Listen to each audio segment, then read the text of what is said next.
Hi, everyone. We are live in our Facebook groups and we are live on YouTube. Um, I want to Hello. welcome you all who are watching live and welcome you all who are watching the recording. I will be having with me today Andrea. Andrea, welcome to the live stream. Thank you. Thank you for your invitation. Happy to be Uh, here. yeah, thank you. I really appreciate what you're doing. I think we're going to help a lot of people. Um, for those of you watching the recording, I want to say hello to everyone. My name is Sorin. I'm a pharmacist and I own Kamiq Recruitment, a company that recruits pharmacists for community pharmacies in Ireland. And Andrea is one of the pharmacists that went through the recruitment company with my to the recruitment process with my company. And I asked her if we could have a little bit of chat with all of you being present to go through the process to see how we helped her and how we are able to help you guys go through a process that for me over 3 years ago it was hard, lonely, and difficult. But hopefully I've created a community that helps people, that helps pharmacists to go through this process in a very easy manner, learn before they arrive, learn after they arrive. We provide a community that on WhatsApp where you can ask all the questions and get real time answers. So we're going to be talking about all of that with Andrea today. I see quite a lot of you are jumping in and are joining us live. Underneath the live stream, you should have something like give permission to StreamYard to view your profile. That way, when you ask a question, we will know who's asking the question. If not, it will just say Facebook user is asking the question. We won't really know who's asking the question. If you want, you can give StreamYard permission to see your profile. Now, perfect. Andrea, let's see now in your own words, just go through how you decided to come to Ireland and just your beginning of the process with the interview. How did that go? And just walk us through the beginning of your process. Sure. Thank you for first I want to thank you for this invitation, and I'm happy here to be here and to answer all your questions. I think it's very important to see how was all this process and what means to me. So it was a very straightforward process. I just find out I came from Romania, and I find out about Ireland and all the Irish pharmaceutical system. It was Now we have all this information on the internet, and you can find a lot of information. So it was quite interesting to me to see that here is the pharmacists are very on demand. So it caught my attention, and I tried to understand the system and to find the information. Then I decided to move here. I was in contact with Sorin, and we discussed every day on the internet. He is very responsive, and he answered all my questions. So yeah, the process was quite smooth and efficient. I So I'm can a real person. Yeah, Every now and then I get a pharmacist asking, how can I trust you? of How can course, you not? yeah. Yeah, and it's very important also that I can say that it's a big plus that you are also a pharmacist and you know the system from inside, Yeah. and you can help. Yeah. So, uh, for those of you who don't know me, the reason I opened my own recruitment company was because when I came to Ireland, I was being told, "Oh, you're getting thrown at the deep end, and you learn to swim." And believe me, if you imagine being thrown in a pool in the deep end where you cannot stand above the water and you have to learn to swim while you're in it, it's not likely like that you will survive. And there have been cases where foreign pharmacists have come to Ireland and they worked in the pharmacy for 3 or 4 weeks, and the pharmacy owner lost faith in him because he wasn't picking up information in the rhythm that they wanted, and they ended up not hiring that pharmacist. So that's where we come in. We try to help each and every one of you.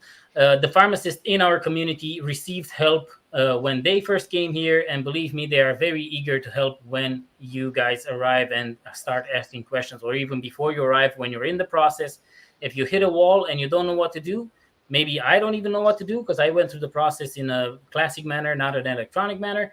I just contact one of the guys that went through the process, and I say, look, I have a colleague of ours that needs help in the process. Would you be willing to help? And they always say yes. So I connect the two of them, and they go like, okay, click that, do this, send that, and it's boom, easy. Because everyone grows. If we help each other, everyone benefits. Not just the newly arrived, but also the ones that are already here.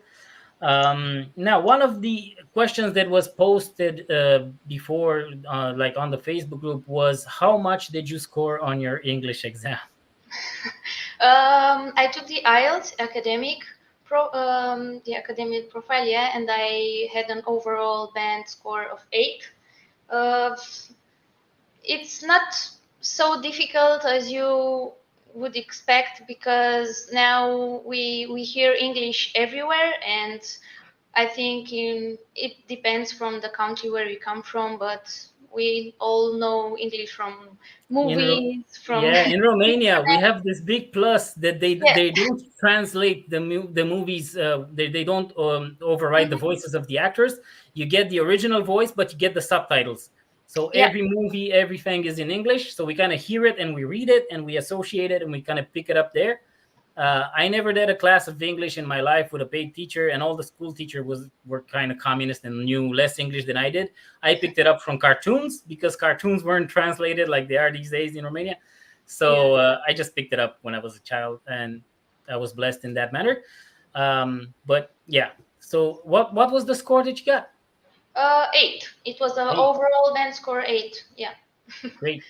Thank Now, you. I personally advise, just from the experience, I advise pharmacists to take the OET. Hmm. But yeah, if you have to discover which one suits you better. But I've noticed that usually, like a larger percent that take the IELTS and fail it, when they take the OET, they pass it. So I kind of incline to OET, but again, you have to see which suits yourself. Of course. Um, all right. Now, in this entire process, how important was it for you that you had a friend and a mentor one button away? Because I always tell my pharmacist, look, I'm one button away. I don't know if they believe it or not, but how was it for you? It made the whole experience of relocating much easier. So, whenever I had a question, concerns, or I needed advice, I knew I could rely on you. So, for guidance and support. So Because I this, know you had offers through other agencies that did it in a classic manner. Hello, how are you? Would you like this job? Bye bye. yeah, yeah. So Yeah, as I told, it's a big plus that you are a pharmacist and you know the pharmaceutical environment. So I don't know if other recruiters can help you with information from inside, and it. I felt more confident knowing that I had someone experienced to turn to whenever I needed assistance, or simply just wanted to share the experience or have a chat, or yeah, it's. now, one of the other plus that we offer is the community of Mhm. on WhatsApp of pharmacists. Is that important to you as a newly arrived pharmacist to know that when you're in the pharmacy and when you're in the dispensary and you hit something that you don't know what to do, is that an important factor that you can pick up the phone and not only text me but text dozens of pharmacists in the WhatsApp group and get a real time answer? Of course, yeah. Maybe you can be here there 100% of the day. So there are also other pharmacists who are, I saw, that are very responsive, and we provide support to one another. So it fosters a sense of community, help us stay updated, and also provides a networking and professional growth. So it's quite it's Now, quite. after everything you've been through and you've received help from the community, would you be eager to help another pharmacist that is going through the process? If I were to ask you, or some pharmacist, some colleague of ours would ask. Of course, of course. Now, much more because I understand the difficulties and all the process. Now that I'm here in Ireland, I know how it is to move, to change the country, to change the environment, the style. So, of course, I would be happy to help. That's why I am here today. So, Now, guys, those of you that are live, you can take advantage of it and actually ask questions in the comments on YouTube or in the Facebook group. Just ask any questions that you have, and we will answer it. I will answer it. Andreea will answer it. Um, Make the most out of the fact that you're here live. You get to ask one of yours, so you wouldn't say that I am bragging or I am saying my own thing. You get to ask one of our colleagues that has been through it and that will openly answer any questions. The only thing we spoke about before the live was, let's do it as natural as possible. Just answer away as natural as you want. There's no, you know, let's just good say the way good or stuff bad or way of anything. Just doing. ask away, and if there's any bad stuff, we'll say the bad stuff. Nobody's perfect, but yeah, just make the most out of the thing. Like I will be seeing all your comments there, all your questions, and we will answer them. Perfect. Now I have my own set of questions written down, just so the discussion would just flow. But I will interrupt our discussion and I will ask your questions if you type them in the questions in the comments. Now, Andreea, how would you rate the online training that you received before you arrived here? Uh, the training was very comprehensive. I can say that it was exceptional because for me, I tried to find the information on the internet, but you can't find all the information in one place and you don't know if it is the right information.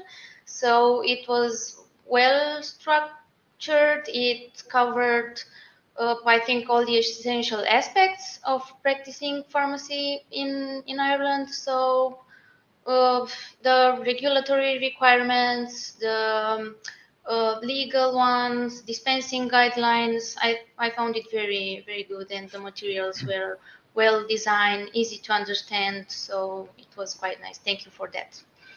You're welcome. Now, guys, when I came to Ireland, I went through the steps. Like, I went and for 6 months, I was a relief pharmacist, meaning that I covered uh, a number of pharmacies in my area where I was living. So I was covering 5 pharmacies. And so I would go one day in one shop, one day in the other, and so on. And then I was support pharmacist for a while, and then I jumped into supervising pharmacist. Now, Andreea has actually skipped the two steps, the relief part and the support pharmacist part, and she has been supervising pharmacist from day one when she arrived here. So she arrived straight on that position because the pharmacy owner trusted me, trusted my work, trusted all the other pharmacists because I had actually placed another pharmacist from Italy with this pharmacy owner, and they that colleague of ours, that pharmacist started as a supervising pharmacist as well. And guess what? He did well, and Andreea does well. So it is possible to actually, jump a few steps because you get training ahead of time while you're still registering with the PSI. So that's why I particularly chose Andreea to ask her to do this interview with us because um, yeah, it's amazing. Like, to come and work straight off as a supervising pharmacist is wow. Like, that will remain on your CV forever. And whatever you decide to do with your career, everywhere you go, they go and look like, wow, straight off supervising pharmacist. That's a major plus. Yeah, and this was also thanks to you because I didn't know that it's even possible. To be honest, I was quite, yeah, I wasn't sure if I can do this, but you assured me that the system permits this because you know the differences between the Romanian one and the Irish one. So yeah, thank you for your Yeah, I help. get a lot of texts and saying, "Look, I like the way you Yeah, believe and you encourage everyone." And I just want to show people it's not empty talk. It's not like, "Yeah, you can do it," but you actually can't. No, it's not the first time, and it won't be the last time when someone comes from outside of Ireland and can start straight away as a supervising pharmacist, or support, or whatever suits you. If you're ambitious and you want to start as supervising, go ahead and do it. You can do it. If you want to build it up, and if you want to build your trust and own your craft in the Irish system, then go from relief or from a support role. But it is possible, and it is way easier than back in the day when old me I'm old now. When I came here, I didn't know anyone. I didn't have a community. I didn't even find anything online that I could decently learn. So there you go. You have it all. And you know what? It's completely for free. Now, for those of you who are texting me saying, look, I will pay you a fee and blah, blah, blah. I am not taking, have not taken, and will never take a fee from any one of our colleagues, from any pharmacist. All that I provide to you for free, because it's the pharmacy owner job to actually pay the recruitment company, because they need you just as much as you need them. So let's see. We have a couple of questions. I only see Facebook user because you didn't give StreamYard permission um, to show us your profile. So it says how much time it will require to go through all the reading stuff for PSI exam. Okay, one thing I want to say here. Andreea is from Romania. Romania is not in the European Union, but is in the EEA, so it's in the recognized European space, something. But our degree is automatically recognized by the PSI, so we only have to pass um, an English exam, and then we're okay. So it kind of takes 3 months for all the paperwork to be done. In the meantime, you pass the English exam, and you're a recognized pharmacist. Now, if you were paying attention in the description of this live, I said European route. So this only applies, what we're saying here only applies for European pharmacists. I did a separate interview with Bilal. You can watch that on YouTube, where we went through all the process, the TCQR, the third country recognition route. That's totally separate. So everything we say in this live will be about the European route, the route the European pharmacists take to register with the PSI. Are you sure that that Romania is not part of EU? Just I'm because I found that it's quite a plus that you come from Romania. You have a lot of uh, Yeah, titles we don't and have the euro. We're not an official oh member yeah, of yeah, the EU. but I They yeah. haven't added another star on the flag to say that Oh yeah, Romania is because I there. find that this is a big plus, Yeah, and a lot we're of things are recognized here in Ireland. So we're almost in the European Unian, and we're treated as if we were, but it's not yeah, official yet. Yeah, yeah, so but we're not officially in, we're adhering to it. So we're yeah, kind of just one to step in, one step out. So of that's course, what yeah, I but wanted just to to. assure all our Romanian friends that it's a big plus that you come from Romania, as Yeah, your, for example, your driving license, your education, study are all recognized here. So don't be afraid that yeah, it's easier that I was expecting. So perfect. Okay, we have another question. What are the differences between the two systems, Romanian in comparison with Ireland's system in a in a community pharmacy? Uh, there are similarities. I can say that there are because we are all pharmacists, but there are also notable differences. So uh, have this in mind. The Irish system has its unique characteristic. For example, a strong focus of the pharmacist on prescription-only medication. So you are more focused on the prescription-only medicines.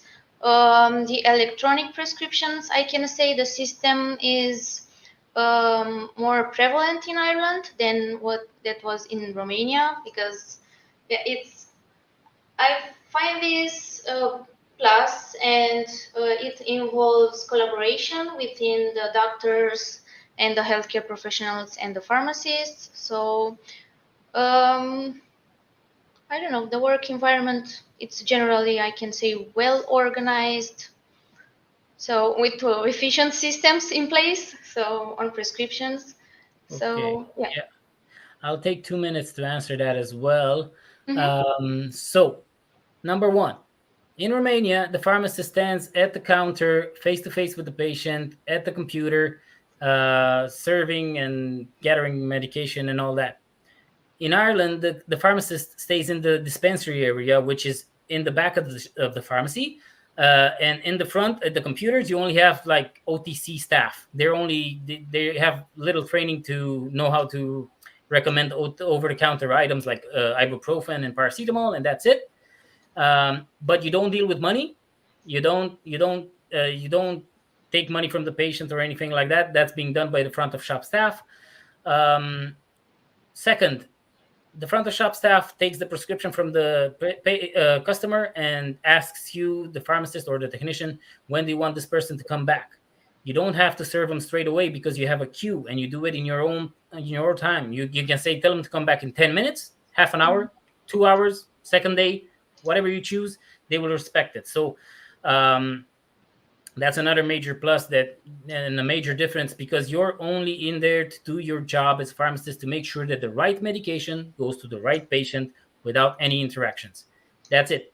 So another major difference is that a supervising pharmacist doesn't have to be the manager of the shop. The manager, the one that looks after the rota when everyone has to come to work and what time and all those rules and stuff, that's all being taken in most cases by a manager, which is called the pharmacy manager or the shop manager. And it doesn't have to be the pharmacist. The pharmacist is only responsible for his dispensary.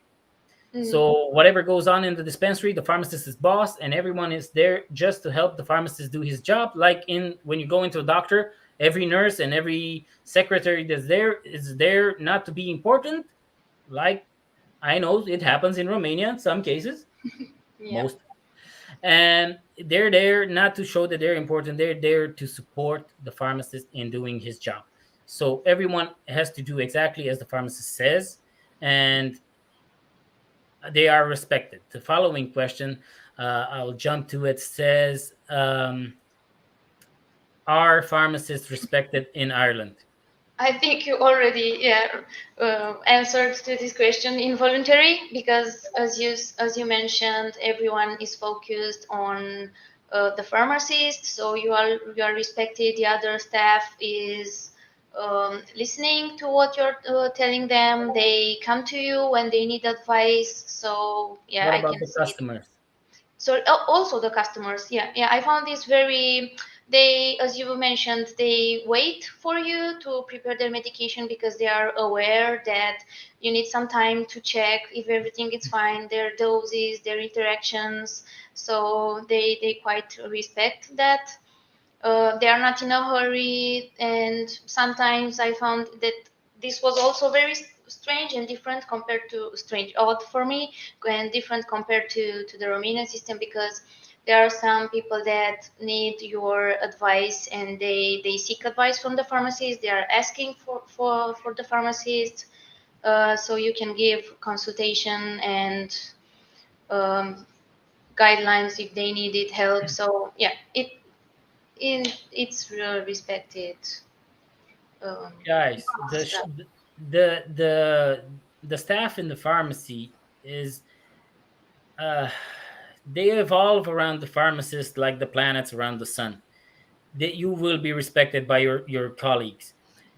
Those of you that are in the group for quite a while, you saw that I posted uh, a survey they've done in Ireland in 2021, I believe. Yeah, and they asked people on the street, 1,000 people, what who do you trust most for advice? Do you know who was number one in all their questions? Like 900 and something out of 1,000 said they trust the community pharmacist. We are number one, community pharmacist, not any other type of pharmacist. Then there were all those others. So they trust us more than doctors, more than policemen, more than priests, more than anyone else. community pharmacist was on top of their trust. Now they come into and they say, "Can I talk to the pharmacist?" And you go out to them and say, and they say, "Look, I have a cut. Do you think it's infected or not?" If you say it's not infected, they will believe you and they won't do anything about it. If you say it's infected, you need to go to the doctor, they'll go to the doctor.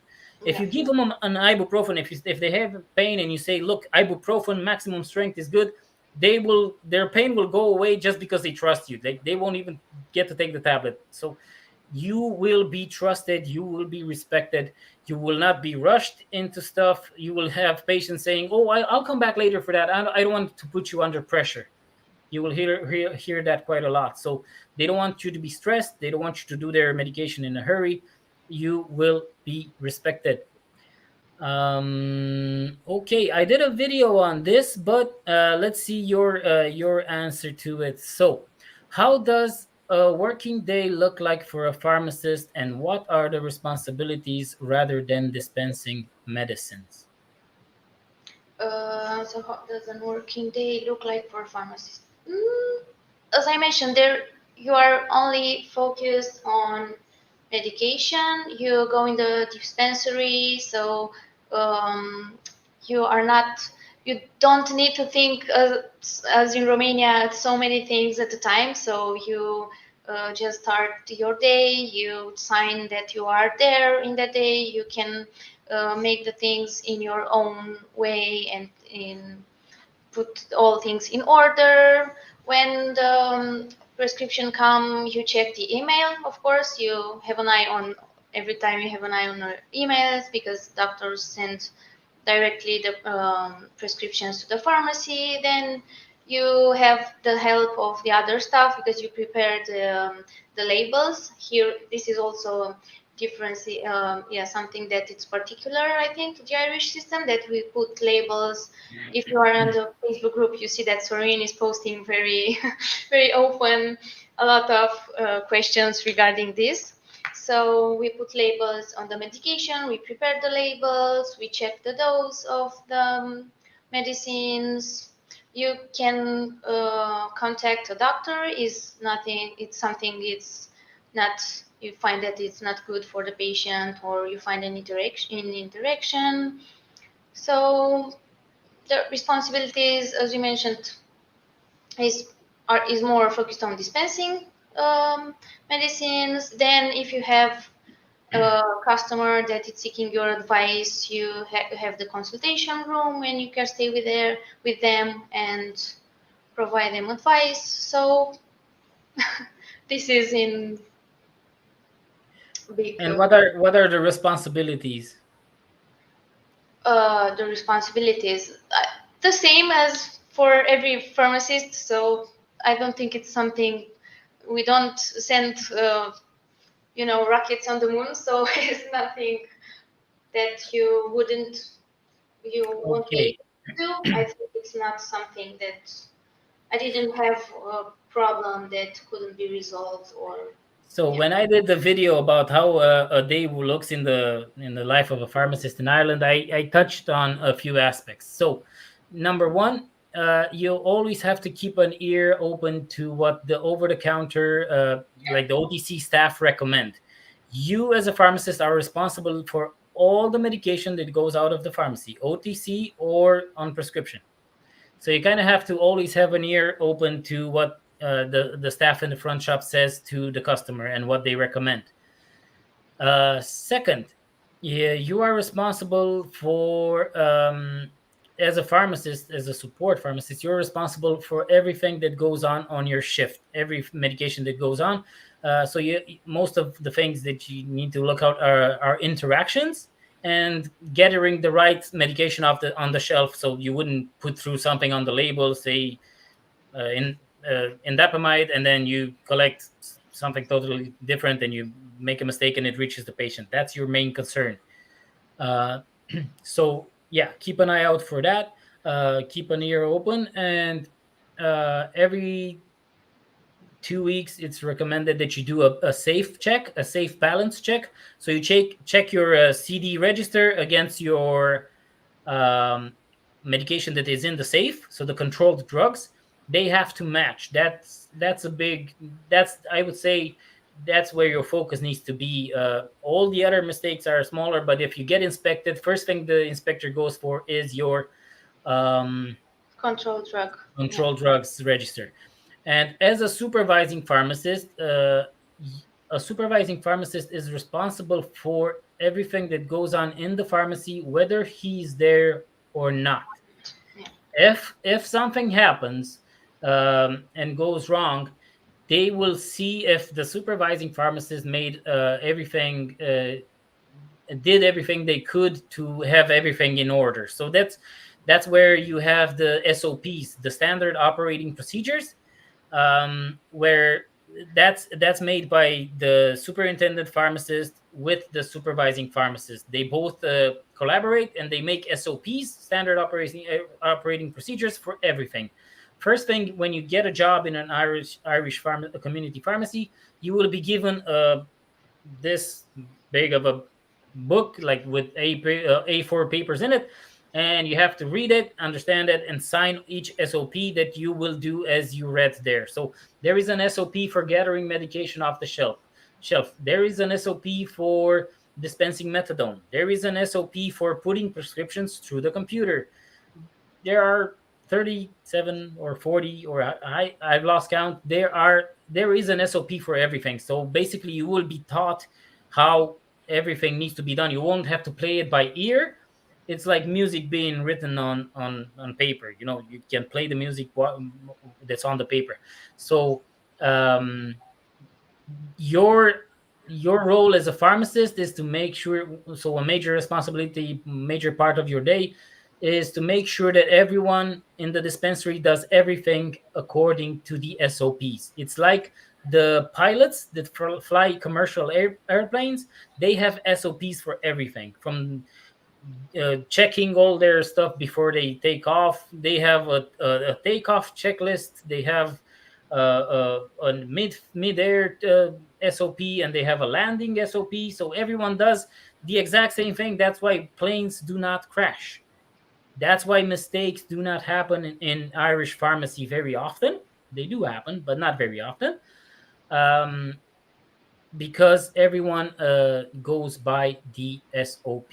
So, as a supervising pharmacist, if you have your SOPs, make sure everyone reads them and signs them. If that's done, your job is done. If they make a mistake, it's their mistake that they didn't go by the SOP. If you're on the shift and you see someone doing something that is not according to an SOP, it is your duty to tell them, please don't do that this way. Do it the way you read in the SOP. So, yeah. Um, I might try, but I just type in the comments if you guys are interested. I could try and get you samples of SOPs. Now, an SOP is maybe 3 pages to 5 pages long, could be more. If you guys would be willing to devote time into reading that, and that would be something of interest, just write SOP in the comments. And if there's demand, I will try and just get some copies and post them in the Facebook group for you, or you can text me and I can send it to you. But yeah, SOPs major part in so that answers the responsibilities as well. So you're responsible for everything that goes out of the shop of the pharmacy. Here we say pharmacy or shop, it's the same thing. Like we say, what shop are you working in? Don't mind the language. I know in Romania we were all like, oh, we're not in a shop, we're in a pharmacy, we're pharmacists, we're not salesmen. We're here, we're honestly not salesmen. We do not touch any money, so hands free. Yeah. Yeah, Okay. and regarding the SOPs, if you want, you can find all the information, the basis on the PSI website, because they have quite. I found that they have quite nice guidelines, and you can find there the role and responsibilities of the pharmacies, of the supervising pharmacists. So a lot of information is there. So yeah. Yep. Perfect. I didn't even know they have that on the website. I have to look. Okay, now this one just says, "Thanks a lot, sir." Now, I think I like to think of myself as a young person, but ever since I have the Facebook, everyone goes in there are two extremes. Most people call me sir, and I feel like I went to the queen and the queen put the sword on me and I became a sir. And then we have the other extreme where like, hey bro, what's up? Like, hey bro, can you find me a job? uh, no, I'm in between. I'm only Sorin. I'm a colleague of yours. Treat me as a colleague. You don't have to sir me a lot. I'm not better than you, and I hope I'm not worse than you. But yeah, I am your colleague. We are on the same level. I just arrived in Ireland earlier.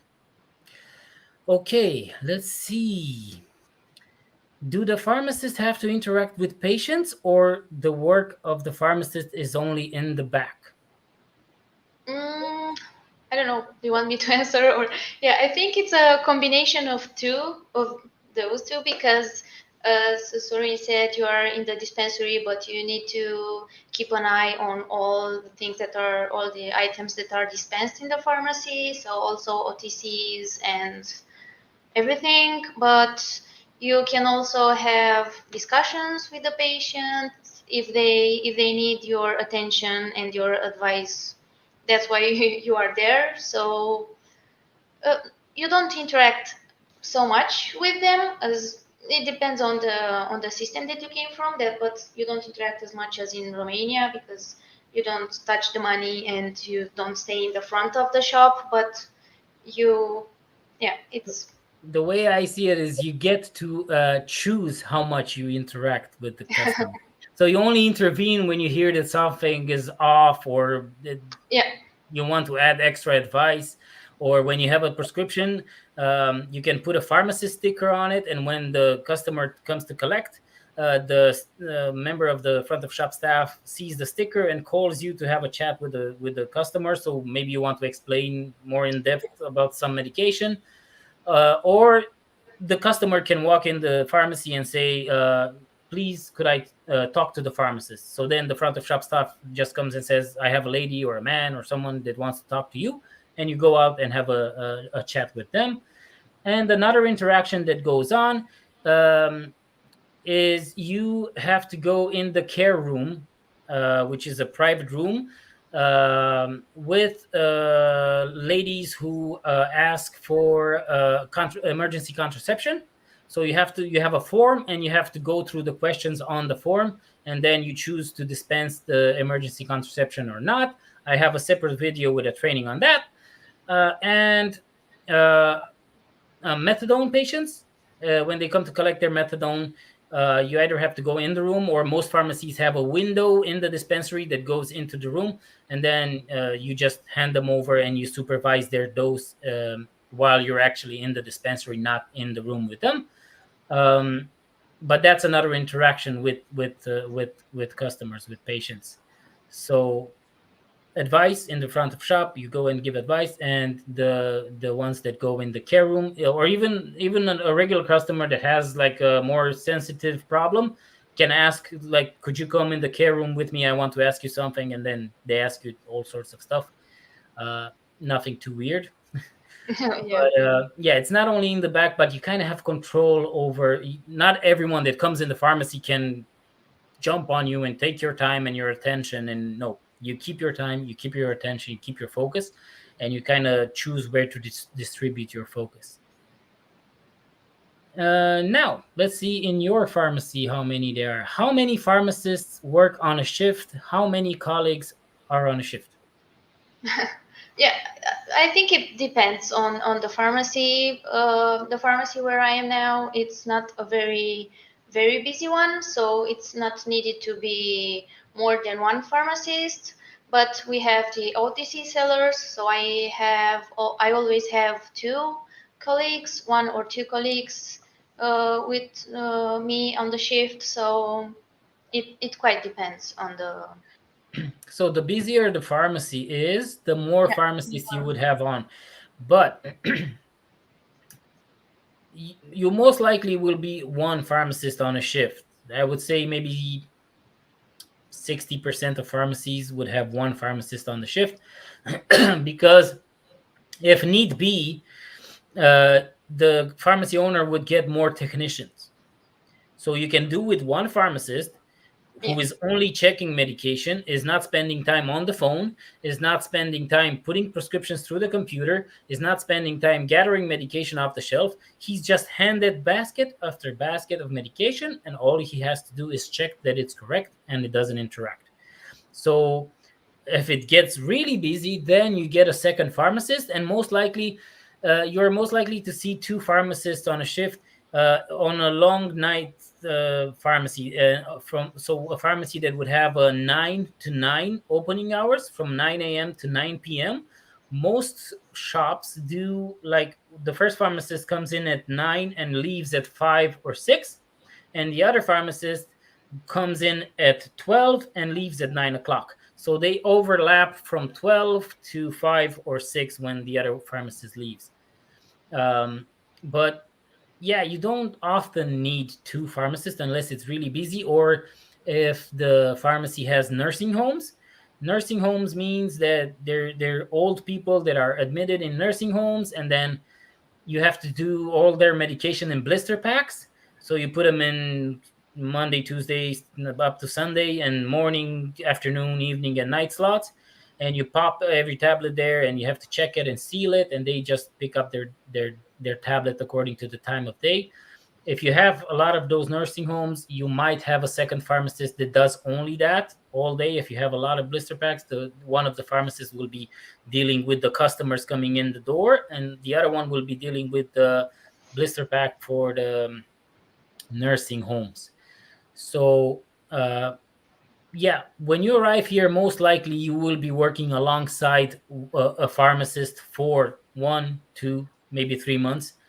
That will teach you, like, you will shadow them. That's the term. You just stay stuck onto them, and you see everything they do, and you can ask questions and pick up from their experience. But then you kind of have to be on your own. But good thing I'm here to teach you all the theory before you even arrive here. And when you're going to be all alone in the dispensary, you're going to pick up your phone and you're going to text on WhatsApp, guys, what do I do with this prescription? And 3 or 4 will answer, oh, chill, just do this and do that, and boom, bada bing. Oh, that's simple. Yeah, but you didn't know it. So yeah. All right, that answers that. Hello, Cosmin. Cosmin decided to say hello, and we decided to say hello back. Hello, hello. Cosmin is one of our fellow Romanians, so allow us to be proud to be Romanians. My fellow Romanians have a separate Facebook group where I post in Romanian. So yeah, if you're not Romanian, we get 99%, but Romanians get 100. Okay, let's see. What is the difference between supervising pharmacist and normal pharmacist? So, what is the difference between supervising pharmacist and normal pharmacist? Can you also elaborate fresh pharmacist salary? Disclaimer: if you don't want to say your salary, I can just say the range. So just if you, whatever you choose to answer, just answer what is the difference between supervising pharmacist and normal pharmacist from your point of view. I think it's, as Sorin mentioned, it's a thing of responsibilities, because you owe the responsibility of all the medication, even if it's OTC or not, that it is dispensed from the pharmacy. You need to assure that the SOPs and guidelines are up to date and they are known by all the staff in the pharmacy. So, yeah. Yeah, it's strictly a thing of responsibility and hierarchy. So the higher you are in the hierarchy, the more responsible you become. So a pharmacist, the normal pharmacist, or we call it support pharmacist, is responsible only for what goes on their shift. If he's not there, that's not a problem. It's not his problem. If you're supervising pharmacist and a locum comes in and locum pharmacist and makes a mistake, the PSI looks at what did you do to make sure that every process can go smoothly and the locum can do his job properly, and all that. So you kind of have to have your paperwork done. You kind of have to have everything left handy for the locum, like passwords and stuff. But You'll see that like when you come here. I won't go too deep into this, but yeah, it is just a matter of responsibility. Now, this is a longer question. Do you think racism still have place in the hiring of pharmacists in Ireland? I ask this in view of some employers that make it known they're looking for European pharmacists only. Now, that's a question for me, and it's not. You're gonna call me a racist now because some of the posts I do in the Facebook group says for European pharmacists only. Do you know why the employer says he's looking for European pharmacists only? Because a non-European pharmacist that wants to, that even that passes all the exams and goes through it all, is required to do a 6 months or a 1 year adaptation period when he's not working as a pharmacist. He's working as a front of shop or as a technician, because he's in his adaptation period. He's not a fully recognized pharmacist. He's not responsible for what goes on in the pharmacy. So when a pharmacy owner needs a pharmacy now, of course they will say, I need a European pharmacist. Because when I post a job, for example, I post it and I say in capital letters for European pharmacists. And you know what happens? I get 200 non-European pharmacists texting me, oh, I want the job, I want the job. I know, I want you to have that job as well. And I provide all the help I can for non-European pharmacists as well. But it's going to be more than 1 year until you can actually get that job.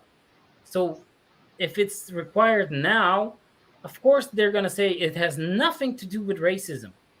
Nothing to do. It's political. It's borders. It's like Romania was not always in the EU. We know how it feels to be on the outside and go through the harder path.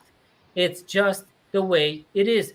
That pharmacy owner cannot hire you even if he wanted to do that with all his heart.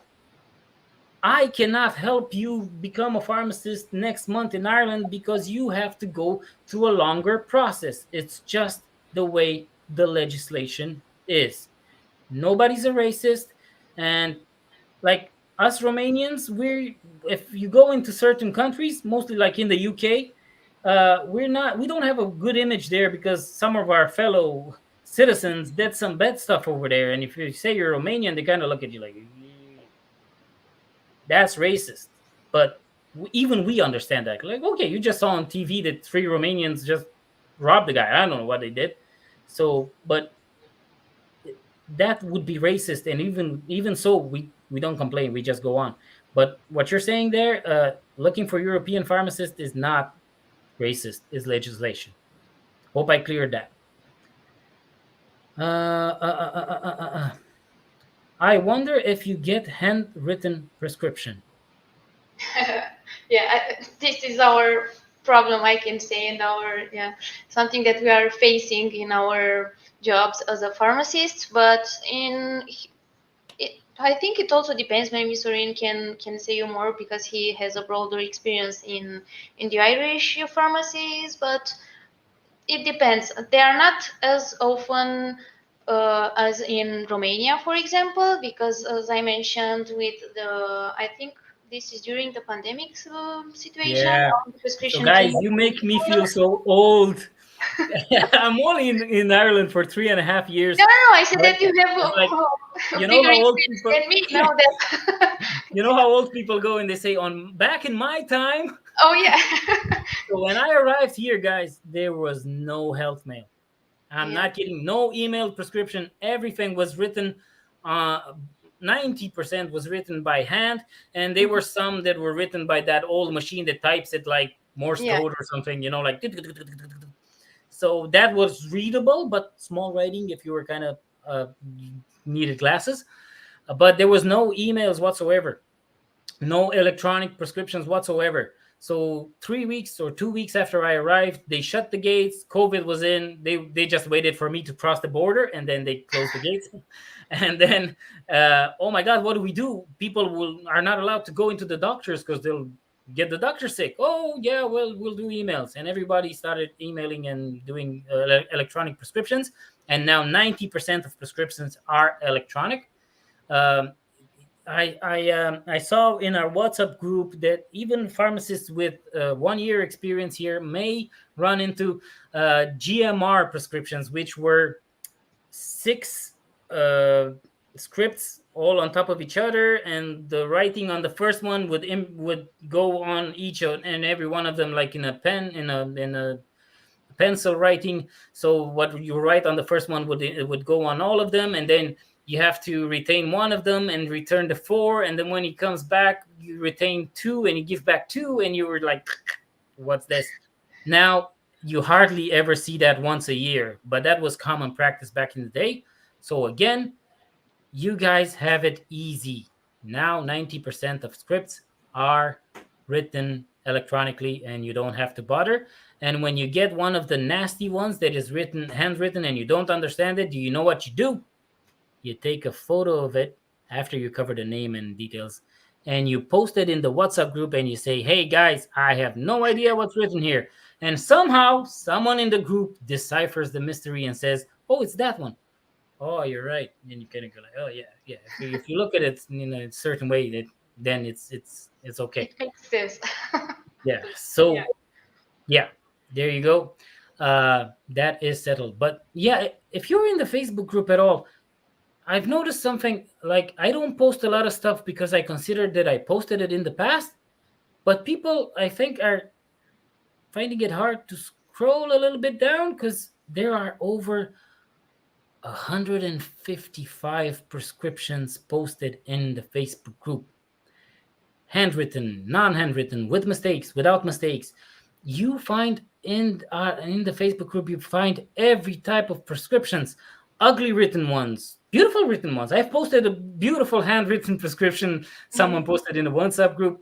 So guys, do scroll with the earlier, the older posts, and do see that there's gold in there and you're not digging to get the gold. Okie doke. All right, let's see now a longer one. Is there a chance that we will work in some pharmacies alone as here in Romania? I mean, a high volume of work and a shortage of staff problem all the time. In the software, is the software as smart as our software here? So first question, is there a chance that you will work alone in a pharmacy? Uh, I don't think so. At least in the pharmacy that I'm working now. So as we said, it's always on. There are always OTC sellers and technicians there to help you, so you will not be alone. I found what I can share with you from my experience, my 1 month experience here.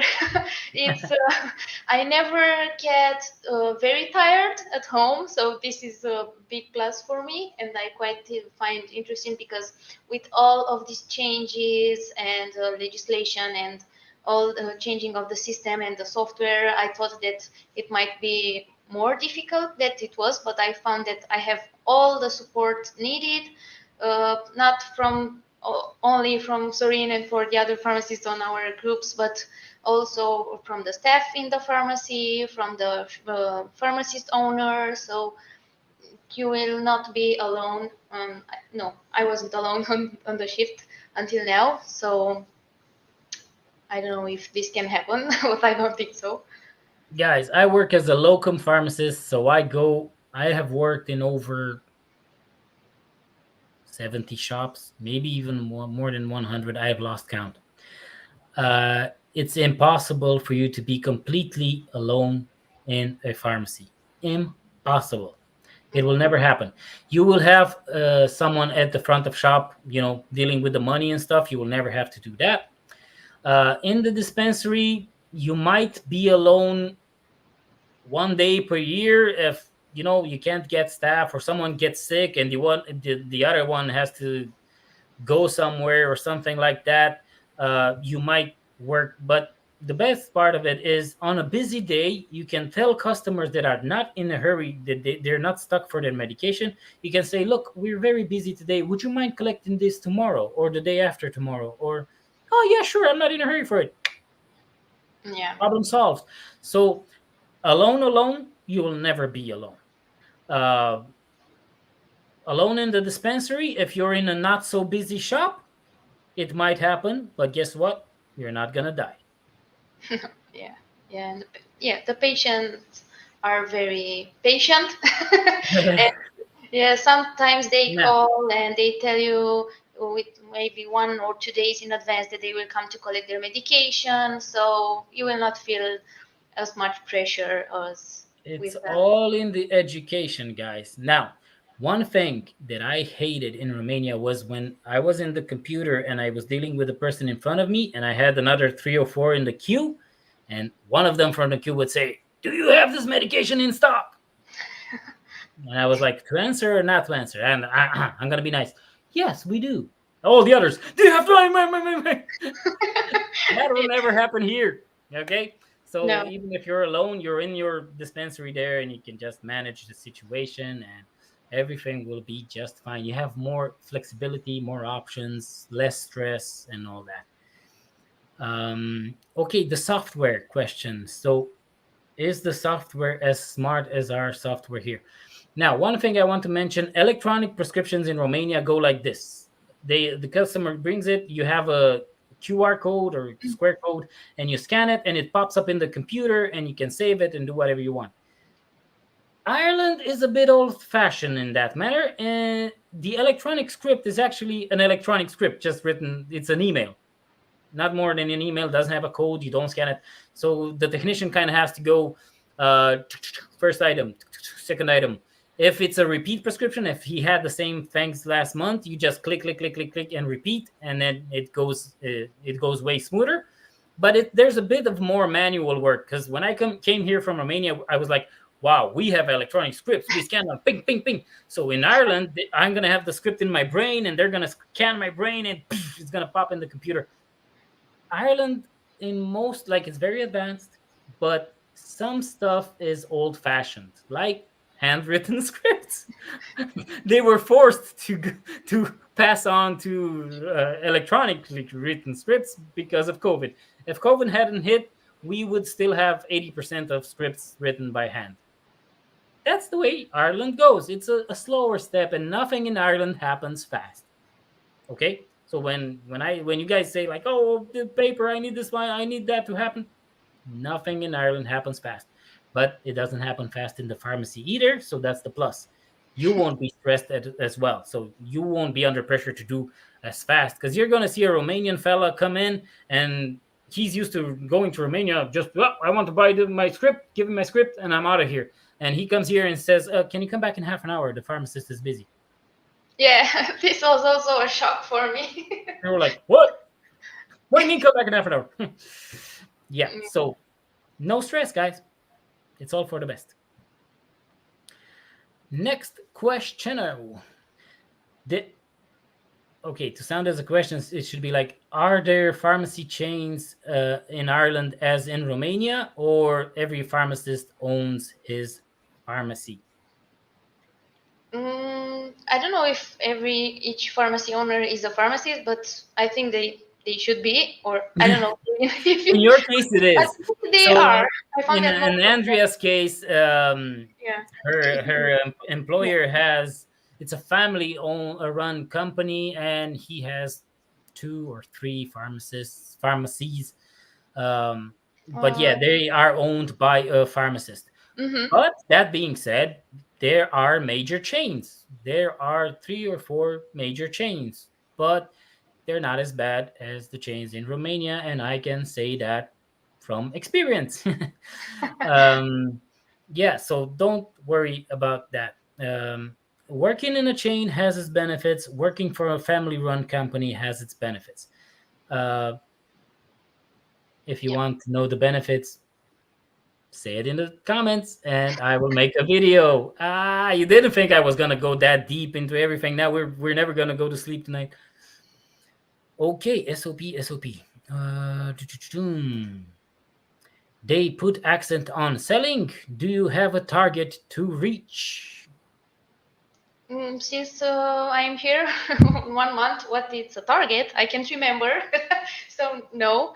Um, no, not in the pharmacy that I work now. We are only focused on providing help and guidance to the client we have. So no, you don't have.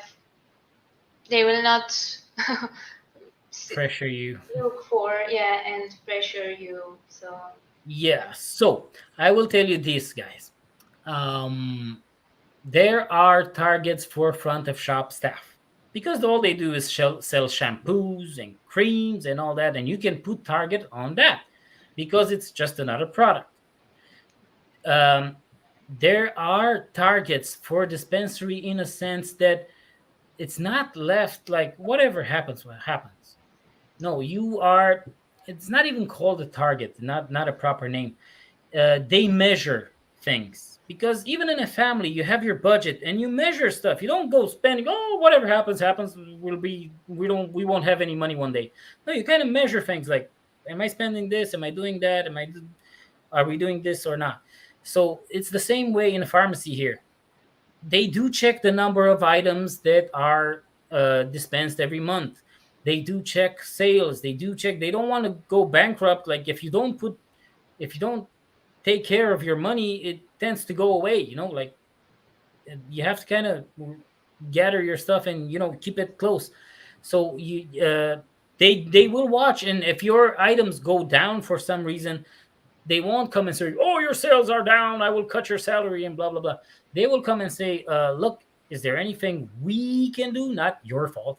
Is there anything we can do to, get back our customers because some of them have left, or our numbers have dropped? So let's try and see if we can encourage customers to leave in their prescription on file with us and stuff like that." But it's nothing salesy, and it's nothing. They won't give you a target on probiotics. I know you're thinking about it. Yeah, I know, Romanian guys. You have target on probiotics. We don't. So, yeah, don't worry about it. They do look into stuff, but I have never been told like, "Oh my God, it's your fault. Sales have gone down," or something like that. No, you do have to try and keep the business running because you're getting a, paid. a good salary, right? Because that's why all of us guys come here to get that nice salary at the end of the month. So that salary comes from customers. So yeah, we do have to treat it as a business. We do have to make sure that enough money come into the door, and in order for that money to come out the door to us. So it is a business at the end of the day, but it's nothing compared to that's why I left Romania, because I felt like a salesman and all those targets and all that. I've been there. I was supervising pharmacists for 10 years in Romania's most largest and wonderful chain.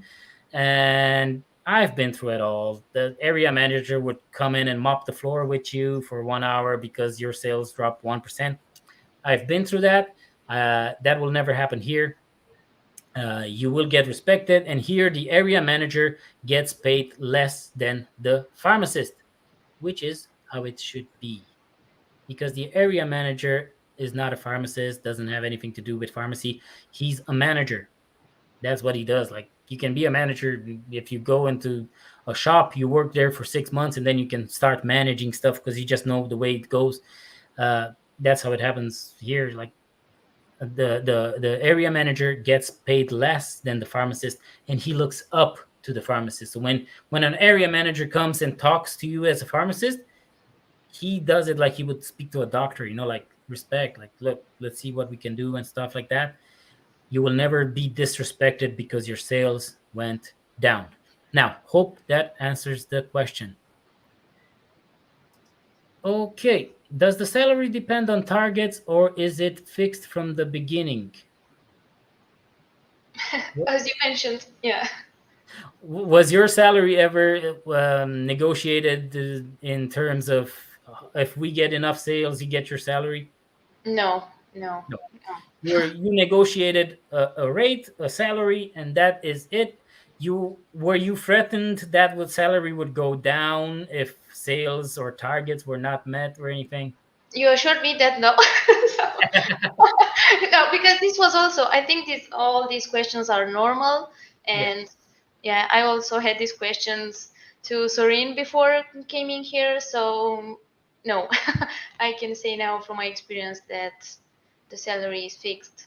So No, whatever you yeah, one of the questions I had written down to ask you was everything that, I don't know, I promised or the employer promised, was everything promised as when you arrived, was everything as promised, or yeah, yeah. So yes, I can say that everything was as promised, as more, even more that I expected, because I had all the support from my employer and from Sorin. So it's a continuous support from everyone. So we don't have only a one time and this is it. We will not hear from you from now on. yeah, So, how yeah. does how do all the other recruitment companies go, like, hey, I'm a complete stranger, would you like a job in this pharmacy?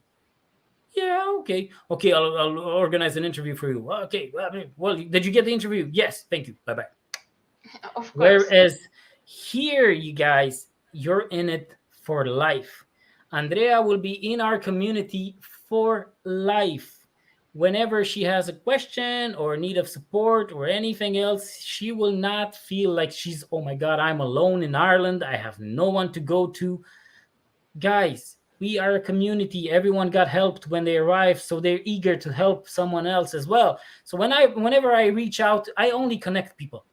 Whenever I reach out to someone, it's like, I have this pharmacist that has this problem. Will you help him? I never have a no. Nobody told me no, can't do it. I don't care. Let him do it himself or something. Everyone says, yeah, sure. Yeah.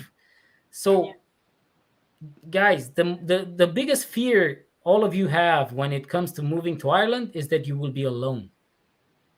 Like, I had that fear, and for me it was a reality. I was alone.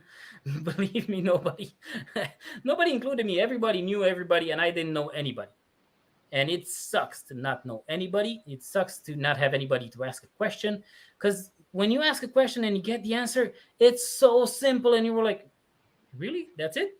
But if nobody tells you, you won't know, and it will feel like, oh my God, what a huge problem. It's not. Just someone has to, show it to you from a different perspective. Yeah. Okay, guys, the salary is not dependent on targets, and you can quote me on that. If that ever happens, when you come through my company and you get a job and someone says your salary will is dependent on sales, you can go on the internet and say, look, Serene Promise is not, but I was told this and that. So, guys, everything I do is in the open, it's public, it's in a group, in a WhatsApp group, in a Facebook group. If if if everything I, or not everything, if anything that I say wouldn't be true, do you not believe someone would speak up and say, look, this guy is full of crap? I know I would. If I met someone that promised me something and that wasn't quite true, I would go and say, bad review. Okay. So it's not. And your salary after you arrive in Ireland will only go up. I believe there was some question somewhere. I hope I didn't jump over it. Um, or someone was asking in the Facebook group earlier. I was reading about it somewhere. Uh, if there's some sort of discrimination of salary between outsiders that come into Ireland and Irish pharmacists. And I want to approach that question and say there is. Shock. There is. Why? Because once you get experience in Ireland, you yourself will ask for a bigger salary and a bigger one and a bigger one until a pharmacy owner kind of says, okay, I can't go higher than that. If you're not going to stay, I'm going to try and find someone else. But they won't find someone else because everyone has experience and wants the high salary. And that's why they take on pharmacists without any Irish pharmacy experience at a lower level, not a very lower level, not, they would mock you, like give you change, but a slightly lower level than an experienced pharmacist. But this happens in every domain, everywhere. Anyone in every job, once they get experience, they get a raise. If the pharmacy owner cannot afford that raise, the pharmacist leaves because there are plenty of offers and someone else will offer more. Imagine like football, like a football club, right? The smaller football clubs cannot afford to pay high salaries, and the player goes to another one. And there, what do? They look for a player with less experience, pay him less, but that player gets the benefit of going into the game and gaining experience. So 1, 2, 3 years in the game, he goes on and gets a bigger salary. So once you come to Ireland, your salary will only go up. Okay, so there is a small difference of salary, because if you were getting paid the same amount as an experienced Irish pharmacist, guess what? You wouldn't be coming to Ireland because they wouldn't need you. They would be, okay, we're gonna pay our Irish pharmacists the huge amount. You know, that's in your benefit. That's why we outsiders have a chance to come to Ireland and start working and get free training, and they invest money and time and energy in us to teach us, and then we leave. if if they don't meet our demands, because after 1 year we're gonna be like, we're huge, and we're gonna say like, I want a raise now because I have experience. So you will get that raise, don't worry. But a year later you're gonna ask for another one and another one, and then you're gonna ask, and they're gonna say we can't do anymore, and you're gonna ask me, hey Sorin, is there anyone that would pay me huge amounts of money for my experience? And I'm gonna go, yeah, let's see. Okay, this guy wants to pay a huge sack of money for you. Okay, so guys, it's in your benefit, trust me. But you have to realize the situation, like no experience, no training, no prior knowledge of the system, you're not going to make the pharmacy owner any money in the few months.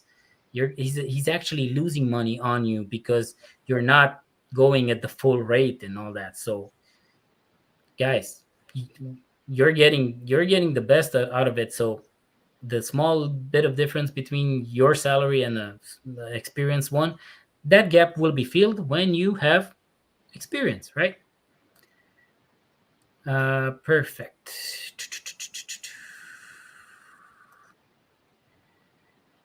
Okay. The pharmacists have to check basket after the technician put the labels on the medicines. I will let you answer that. As we mentioned, yes, because it's your responsibility. All what is dispensed on your shift, it's your responsibility. If you are a pharmacy, for support pharmacist, if you are supervising, Suri mentioned it's your responsibility also. If you are, so yeah, you need to check them and to assure that the correct strength and the medication that you printed the label for was took I would correctly. answer with a question. If we said no, what else would the pharmacist do? Like, okay, no, we don't have to check it. What would happen with that medication? That is the main job of the pharmacist, to check every medication that goes out of the pharmacy. So if you don't check it and it goes out, it's still your responsibility. So if a pharmacist is alone, like it's only one pharmacist in the pharmacy, if he goes to the bathroom for half an hour, they will not dispense paracetamol out of the, even if it's just paracetamol 20 tablets, they will be waiting for you in the basket to be checked, even if it's Captain Obvious. Like you can see, anyone could dispense it. It's your responsibility. It doesn't go out until you say it's okay. I sign it. It's good to go. Even Yeah, if it's very, very obvious, paracetamol written in electronic scripts, 20 tablets, anyone could do it. If you don't sign it, it doesn't go out. All right. So that is 90% of the pharmacist's job is to check everything that is in baskets. Now, this one is for you. Andreea, can you tell us how did you study for IELTS exam? I mean, what material did you use and how did you obtain it? Did you need a teacher for that or did you do it alone? So first, what did you study for the exam? I did it all alone because at first I just wanted to try to see if I can have a good score. So I advise you to search for information because now we benefit of this internet, which is a very large, like a bookshelf, but much bigger.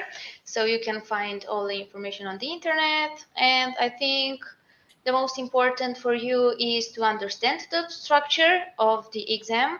I don't know, maybe OET it's much easier because I also did a little bit of research and I found out that it's more focused on the different, I think it's from pharmacists, from for doctors, so it's different.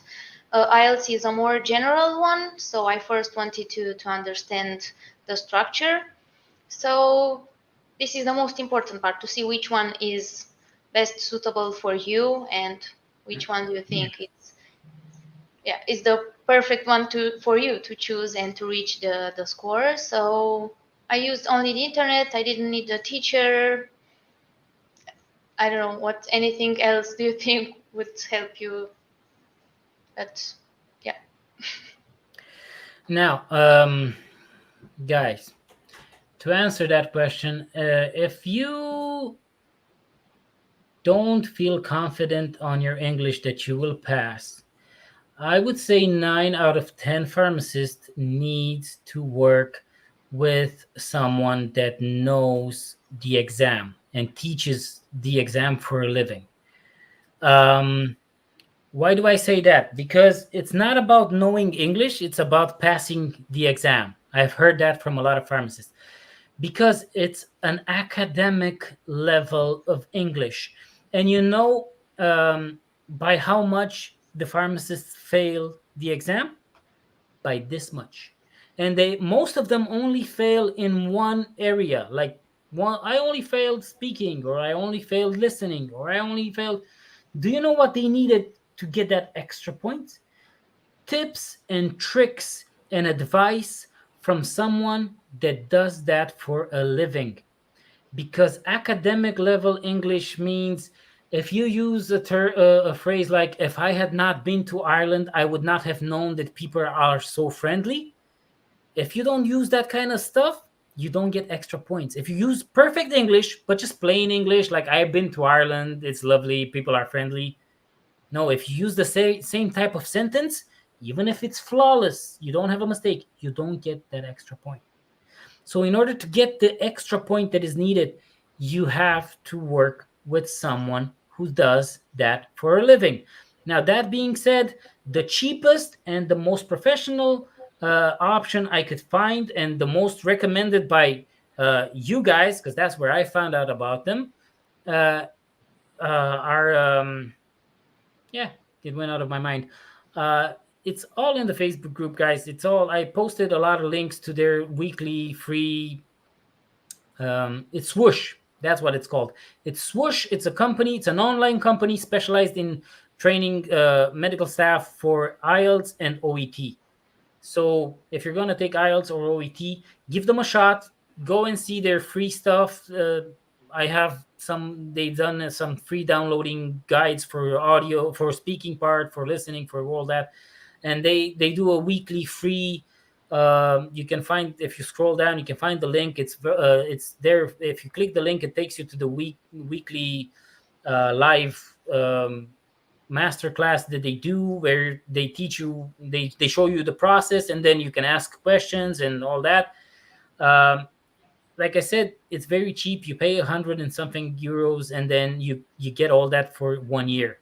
So you pay once and you get live classes and recorded classes and simulated exams for 1 year, and you get all those tips and tricks and all that. Because I So like my ears hurt of how many times I've heard I flunked by this little.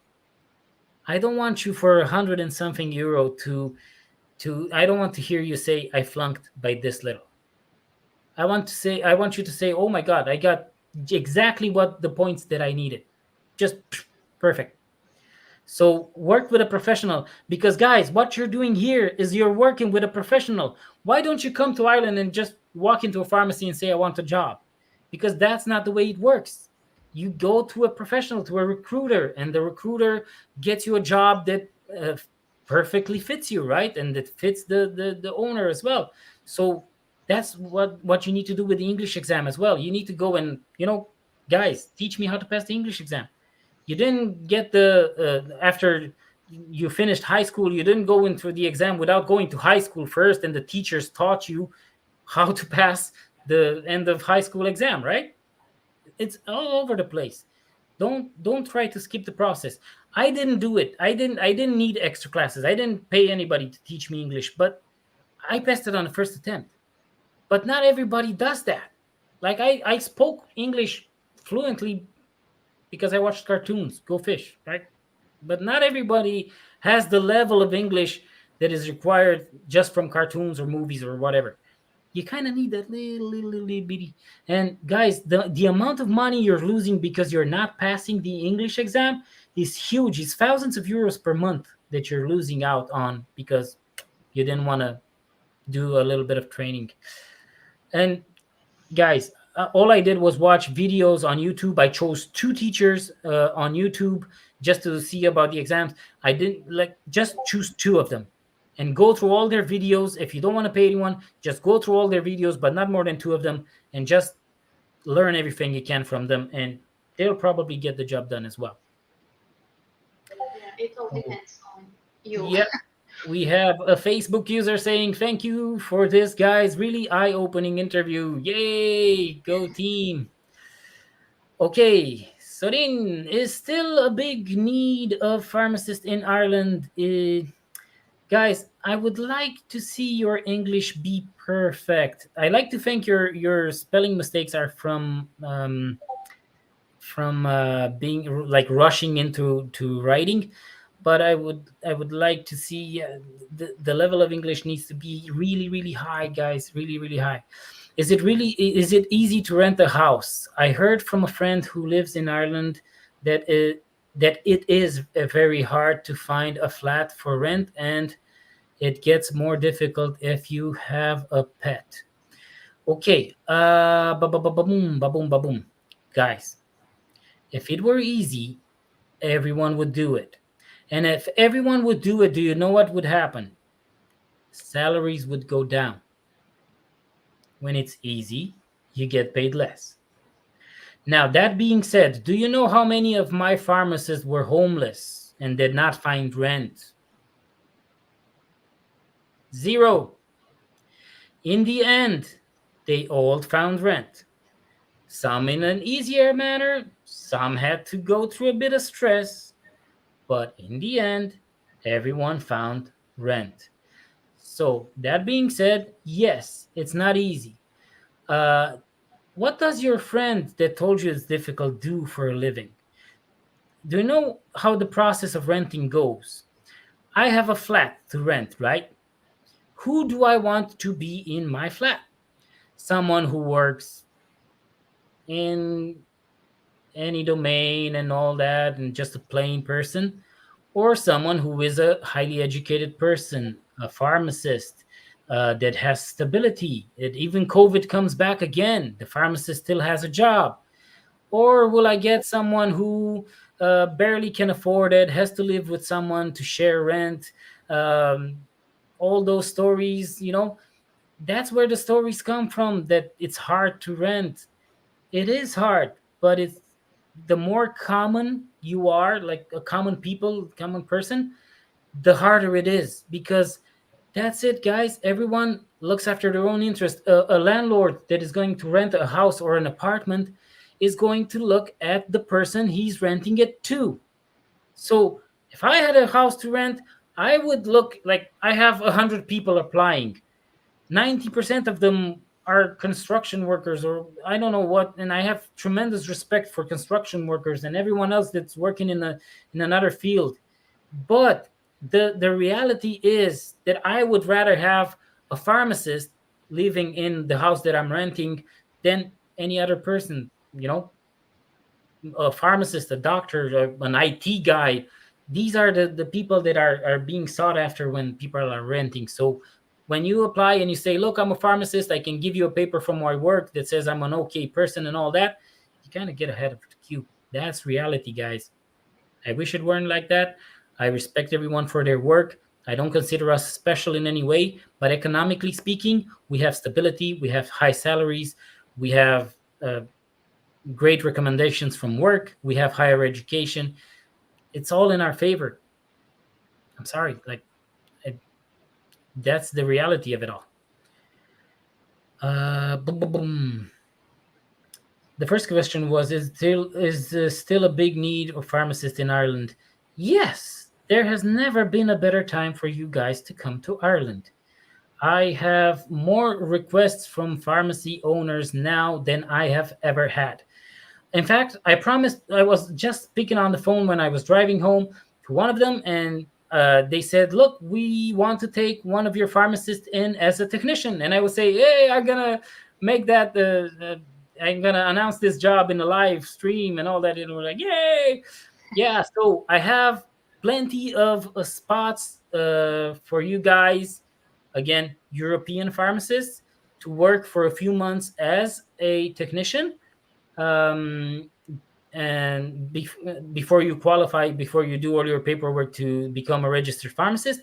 So I have jobs like that. I have two jobs for you to come straight away as supervising pharmacist.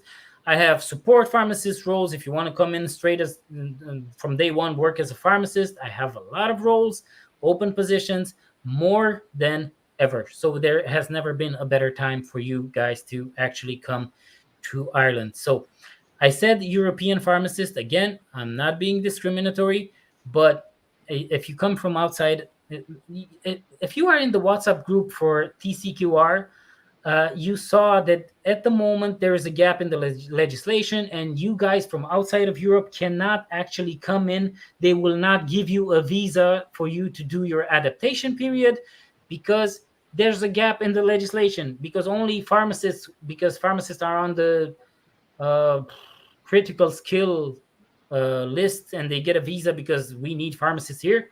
But if you're not a PSI registered pharmacist, you're not critical skill. So you cannot actually come to Ireland at the moment. They're working on fixing the legislation, but it's impossible at the moment for non-European guys, pharmacists, to come to Ireland. Now, hope I made that clear. But there is a huge need. Um, You have to find a teacher of courses dedicated. I recommend this way. There are many tips and tricks, even you know English at a high level. Good advice. Follow it. Follow it, guys. Yeah, you have to find a teacher. Yeah. That's how you guys ended up with me. You were looking online on YouTube or something for someone to teach you how pharmacy goes in Ireland. Like, I wonder how pharmacy is in Ireland. Is there someone teaching that? And you actually stumbled upon me, look, with my annoying voice and my ugly face, and still you sat with me because I know how to train you. I know how to teach you the Irish way of doing pharmacy, right? And that's what you need to do with the exam. We have another thank you very much for your advice. Guys, if I come across as arrogant or annoying, I apologize, but I do pride myself in telling the truth. So if something I say annoys you, or it's just my style, I try to be humble, and I am a really humble person. I don't brag. I don't like to brag, but not everybody's gonna like me, and I know that. But guys, I'm telling the truth here. Like, uh, uh, I give the good part with the bad part. Do you know what one of the pharmacy owners told me one day, and it hit me like a stone? It was like, pharmacists are being told, like by recruitment agencies when they reach out to to European pharmacists, they're being uh, pitched fake expectations. most pharmacy owners are like, yeah, we're willing to take on a European pharmacist and invest time and money in training him and stuff like that. And they go, yeah, but I want the salary of a 10-year experienced Irish fella. They go like, yeah, but that's not realistic. Oh, but I've been told this and that. I've been told the locum pharmacist gets more money. Believe me, there are good parts and bad parts in being a locum. You don't come in and say, I want to be a locum on big money because a colleague of mine told me the locums get good money. We'll discuss locums another time. But guys, I give you the real expectations. And that's why all the pharmacy owners that I've worked with, you know what they do? They recommend my services to other pharmacy owners. And you guys benefit from a great image because a satisfied pharmacy owner goes and meets another one that needs a pharmacist and goes like, wow, I got a pharmacist that was trained, that learned quickly, and because he gets support and stuff like that, and he gets his answers and questions answered and all that. And the other pharmacy owner reaches out to me and says, can I get one of your pharmacists? And I say, yeah. And I hook up an interview, and you know how the interview goes, like, hey, how are you? Wow, you're a normal person, I'll hire you. And you get the job, and you ring me and you say, look, I got the job, but you only asked me 2 questions. And those were like, how are you and what do you like to do in your spare time? Yeah, man, because they ask me a lot of questions and they ask other pharmacy owners a lot of questions. So you benefit from a great image from the start. And guess what? It's all for free. That's right, for free. Do you have a problem with medicines which are not available in the market? Do you? Of course, I think this is a worldwide problem. So don't expect, as Sorin mentioned, don't expect it all to be perfect, because each system has its strengths and weaknesses, and the problems that you will face maybe in another country are also here. I think there are a lot of shortage of medicines also due to the Brexit, so it can happen, but nothing is um, there is no problem that you can find a solution for. So yeah, it can happen. Yeah, so Ireland is a small market, and it's very expensive for a company to license medication on any market. So from an economic point of view, it doesn't make sense for a lot of companies to license medication that is not prescribed very often. So you will run across medication that is harder to obtain because it's not licensed in Ireland. It has to be specially ordered and all that. But it's not any more different than any other country. But yeah, there are shortages at the moment. There are worldwide shortages. But I even posted on a Facebook group once, because when stuff goes short, do you know what Ireland companies do? They go to countries like Romania and they parallel import, and you get Spiriva with Romanian writing on it. Yeah. And you go like, hey, do you guys have Spiriva in Romanian in Romania? No, it's short. Then you post a picture. Yeah, because I have it. So yeah, don't worry. We get around and we get the medication in the end, even if that means leaving others without the medication. Now, first few words are in Romanian, saying "Good evening, my dears." So we get all things done, and finally heading Ireland. What city is recommended for new arrivals to live and work? And you guys are awesome. Thank you, thank you, thank you, thank you. What city is recommended? Can I answer that with a question? What city would you recommend me to come and work in Romania right now? Like,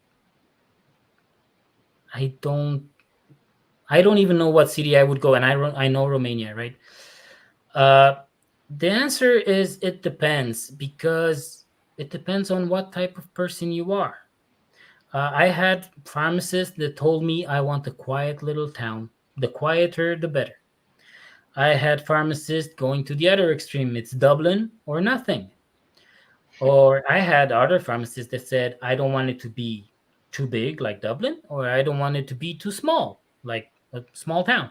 I want something in between. So that I take a personal approach with everybody. So when you reach out and you say, "Look, I'm looking for a job," the first few questions that I ask you is, "Okay, what do you prefer? Which area of Ireland? Bigger, larger, smaller, rural, town, city?" I never say like, "I have this job for you." I ask you at least 20 questions before I can tell you what job I have for you, because it's all about finding the perfect fit. Remember, that's the Kamiq uh, tagline or whatever you call it. We find the perfect fit for you. So I find the perfect fit for you, pharmacist, and I find the perfect fit for uh, the pharmacy owner. So that's the answer. It depends. It's personalized. It's not a one size fits all. I could say, oh, the best city would be Cork because that's where I have open positions, right? And I would say, oh, Cork is better. But you may not like Cork. And I don't like my pharmacist to arrive here and find something that, oh, you said this is a good city to live and I hate it. You know? So it's personalized. That's why I don't post jobs. Like I rarely I used to post on LinkedIn. I don't even do that anymore. I get a personalized approach. I even have a website I don't use. I find it a waste of time to post jobs on my website and all that. So when you reach out to me and you say I want to go and go through the process with your company, all I do is ask you questions, ask you questions, and then I see what I have open to fit that you know personality type. So there is no one place in Ireland to it really depends on what you like. uh Andrea, do you like Limerick? Yes. See, uh like we spoke, like, and even right now, like this week I was chatting with a Romanian pharmacist, and she was like, I want Galway or Cork. And you know where she ended up getting a job in? Limerick. Okay. So you'll have a colleague soon. And I actually have to connect you with another colleague that started as a technician in Limerick. So Limerick is booming. Yeah. So, you might like Limerick. It's not too big, it's not too small, it's really beautiful. And you have a lot of Romanian colleagues. See?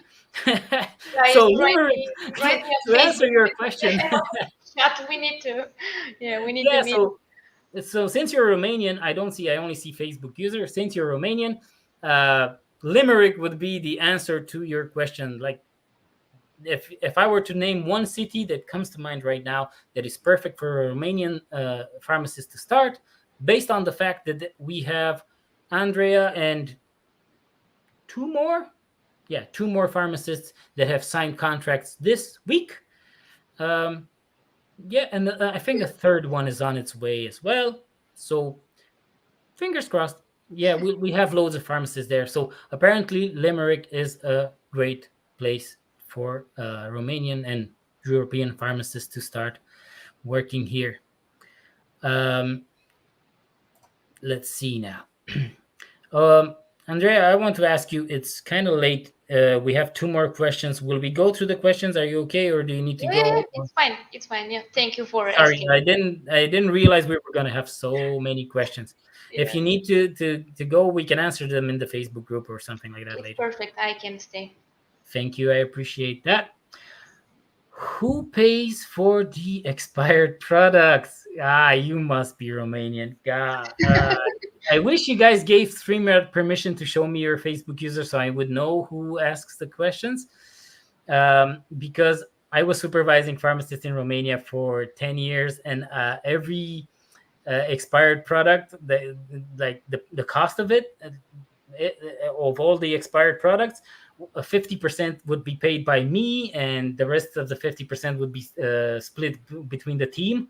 So yeah, we Romanians know that we even had to pay for expired products. But I will answer, like, I may be subjective in here, and because I own a company that recruits pharmacists, and I will let you answer it. Who pays for the expired products here? I don't know. I hope that the No, for You're sure. only here for 1 month, so you didn't Of have course, an. no, I'm joking, but of course, it's not the pharmacist because No, guys, I didn't hear here about that this. So that would lead to a riot here. Like, Irish people do not take well with these kind of ideas. Just to make an idea of what type of people Irish people are, a few years ago, before even I arrived, the old guy, right? Before I arrived here, the government decided to tax the people for the water. So until then, they weren't paying for the tap water. The water you used was completely free.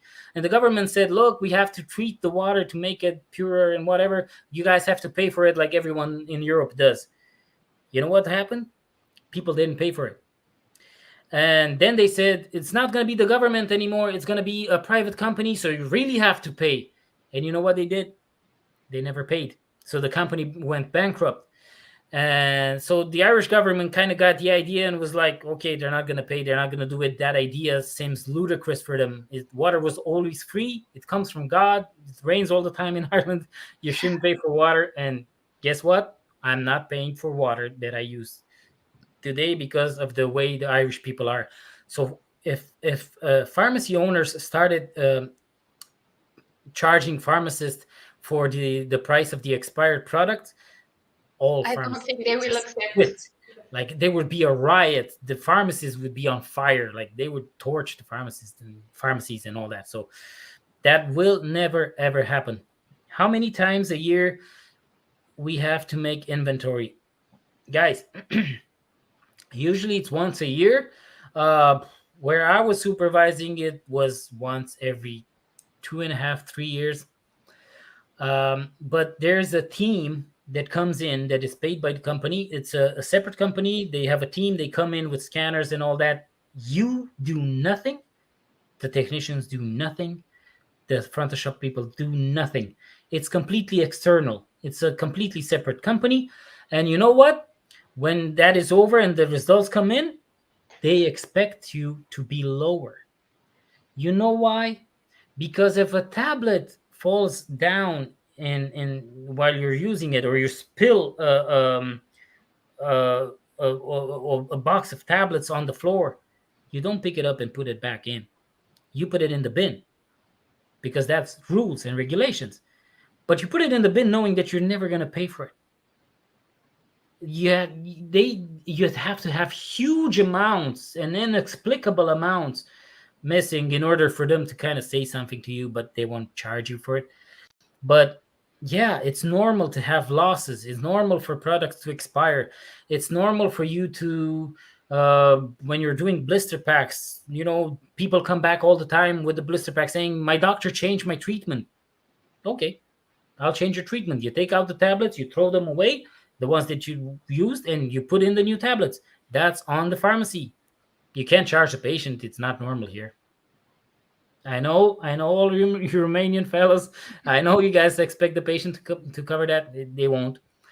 This one thing that shocked me on my first few days here, a customer came in and said, I dropped my tablets and they went down the sewage and all that, so I'm out of tablets. And you know what the pharmacist did?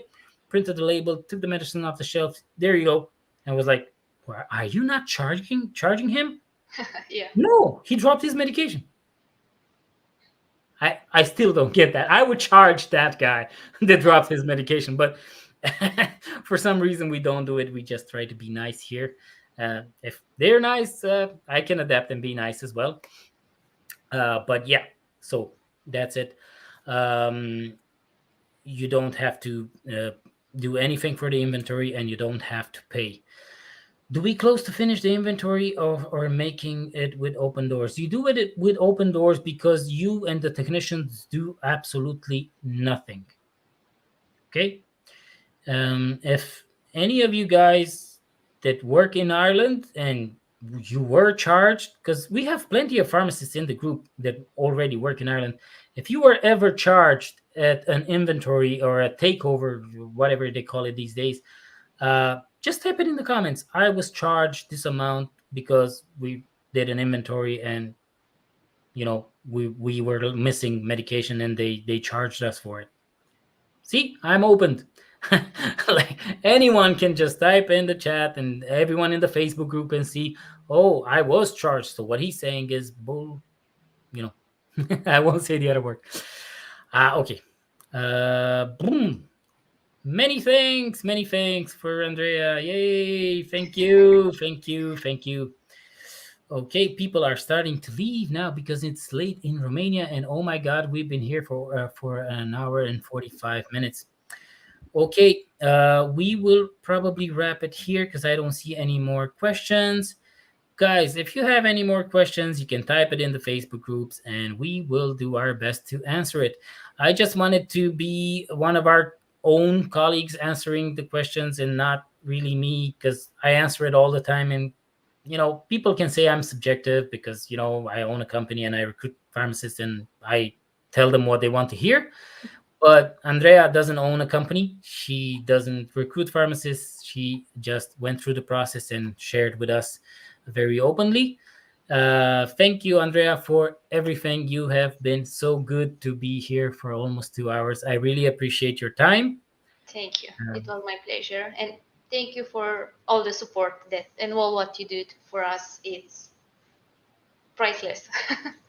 you guys, like I tell everyone when I'm chatting with you guys personally, you guys say, "Oh, thank you for your support." And do you know what I answer? What I reply? The support is only starting now. So it never ends, guys. It never ends. I'll always be here as long as God keeps me alive. Um, I'll always be here. The community will always be here. We'll always help each other. You'll never feel alone. You'll get as much help and support as humanly possible. Um, you get theoretically trained. You get practically trained. You get support. You get answers to your questions. I don't know if you guys can think of any more than I can add to the service. Just text me. Look, I would like you to do this also. uh, I won't find rent for you guys.